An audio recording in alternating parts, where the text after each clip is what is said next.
Welcome into the Landon Tengwall Show, brought to you by West Shore Home. If you are thinking of doing any home remodeling, give West Shore Home a call. Them and their owner, BJ Worzen, have been an integral part of Penn State NIL from the very beginning, giving a big donation to Beaver Stadium for West Shore Home Field at Beaver Stadium. Link to their website will be in the comments below. Now, Drew Allar had an unceremonious ending to his college football career, being carted off the field against Northwestern in what was the final nail in the coffin of the 2025 Penn State football season.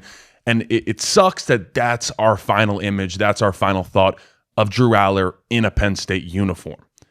Or was it? And after talking to some folks, it seems like Drew Allar is considering all options in his career, which could include a return to college.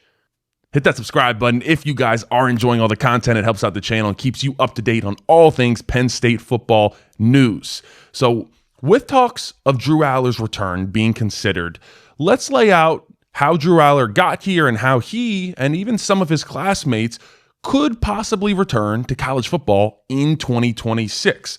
So Allar saw action in 10 out of the 13 games for Penn State in 2022 as a true freshman, obviously burning his red shirt in 2022. Then he was the full-time starter in 2023 and 2024.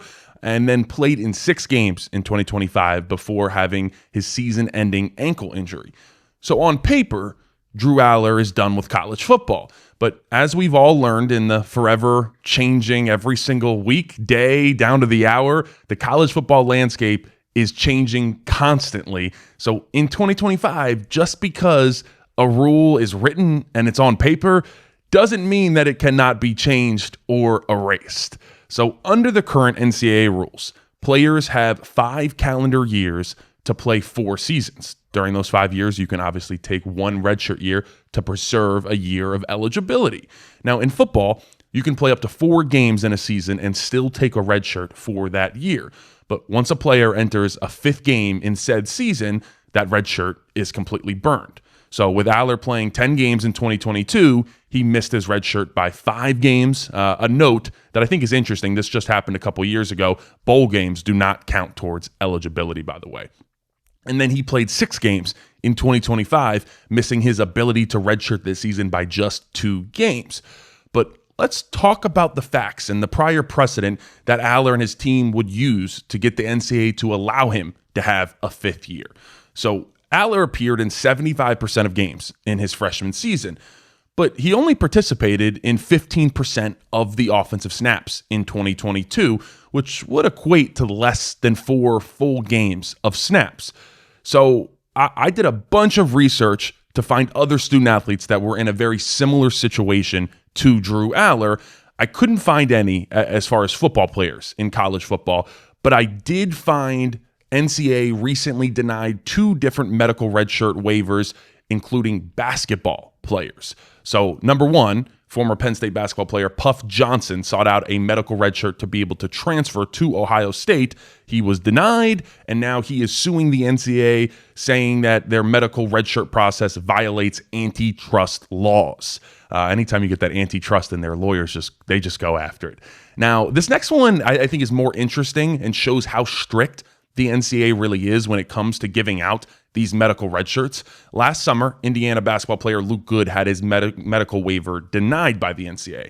In a very similar situation to Allar, where he never used a red shirt, and Good filed for a medical waiver in a season which he played in 10 out of their 33 games at Indiana, which means that he played in 30.3% of their games. Now, basketball is not like football in terms of redshirt, where you can play in a couple games and still keep your redshirt. The second you check in and get on that court, your redshirt is burned for that year in college basketball. But the NCAA guidelines do say that they can grant medical redshirts if basketball players play under 30% of games in a season.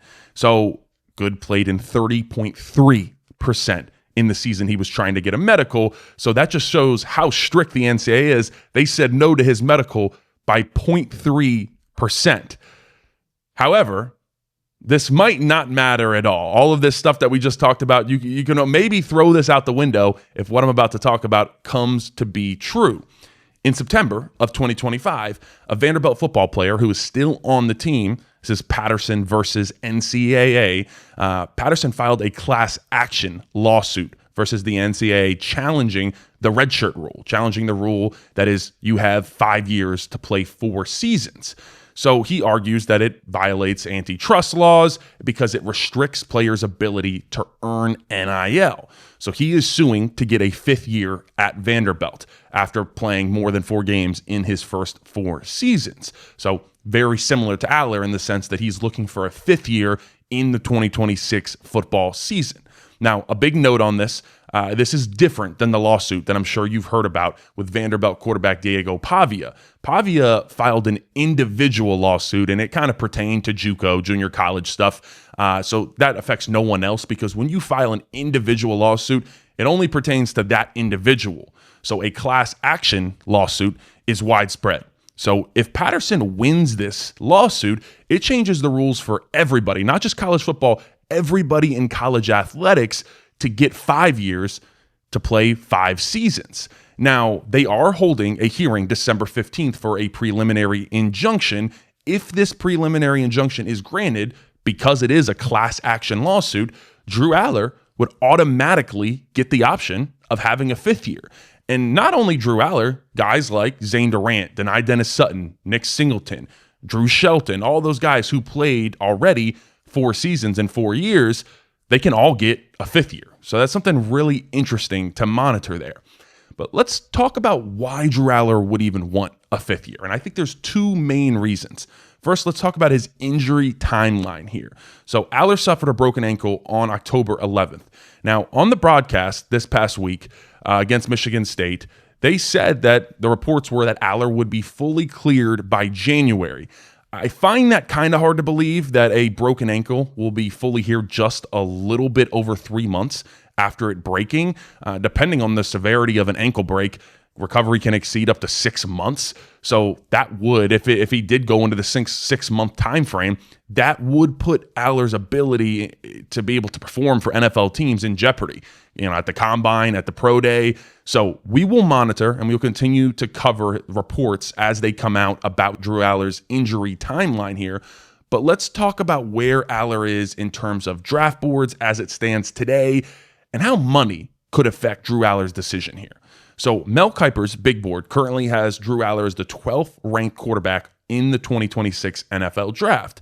Now, in the NFL 2025 draft, 14 quarterbacks were selected. So let's take a look at the financials of the 12th quarterback taken in 2025, which was North Dakota State quarterback Cam Miller, who was selected by the Raiders in the 6th round.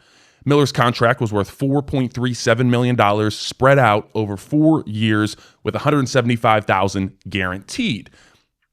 Now, Miller was cut by the Raiders at the end of training camp and was re-signed to the Raiders practice squad, only earning $13,000 per week, meaning that Miller is going to take home just a shade over $400,000 from the 2025 football season.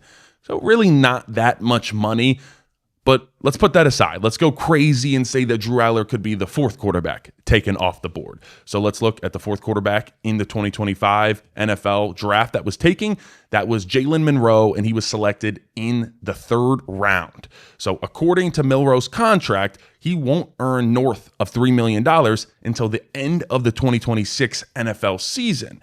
Now, with multiple media outlets reporting that Allar made over $3 million from just his Penn State deal alone in 2025. That's not even including the fact that Allar is now a Nike athlete. He's doing the American Eagle ads at Travis Kelce. He's a Venmo guy.